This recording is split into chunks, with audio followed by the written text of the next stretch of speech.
7:33, 12 degrees. Good morning, everyone. North American markets have just opened for today. We'll bring you those early trading numbers in a moment with our business editor, Mike Eppel.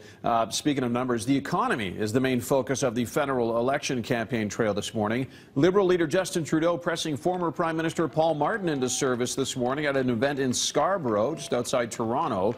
Martin pointing out he handed Harper a surplus, and the Conservative government, he says, has turned it into 8 deficits. The Liberal Party, again, has the right team, made up of the right people, to take on the vacuum that has been left by the Conservative government for the last 9 years. The need for economic growth to create jobs, social programs to protect the most vulnerable among us. There is a fundamental truth that Mr. Martin, Prime Minister Chrétien, and Liberals everywhere understand, one that our current government has apparently forgotten.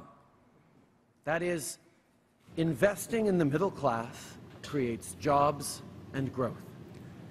Justin Trudeau, Paul Martin will be hitting Brampton next. That's on the other side of the city of Toronto. NDP leader Tom Mulcair is also in Ontario today. He has stops scheduled in Dundas, which is a town near Hamilton, Ontario. He's also stopping in Kitchener and Sarnia. Conservative leader Stephen Harper is in Quebec City today. Now, a new poll has the 3 major parties locked in a virtual tie. These are the latest numbers from Nanos Research. Despite being dogged by the Mike Duffy trial and uncertain economic times, the Harper Conservatives are in the lead with a 30.1% of support of decided voters. The Liberals very close behind, second at 29.9%, NDP at 29.1%.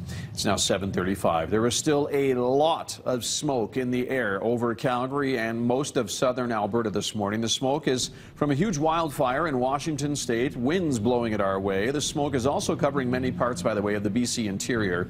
Alberta Health is keeping its air quality advisory in place this morning because this much smoke is dangerous for some people. People most at risk right now include the elderly, children, and anyone with a respiratory illness like asthma or COPD.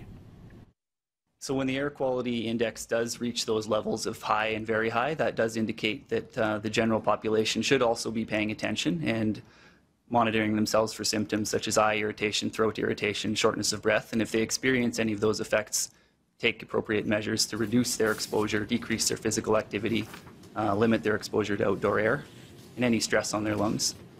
This is the wildfire in Washington state sending all of the smoke our way. It's located in Okanagan County in Washington state. The Stickpin fire is only about 4.5 kilometers south of the BC border. BC crews are helping their American colleagues battle this stubborn forest fire, which is threatening thousands of homes right now.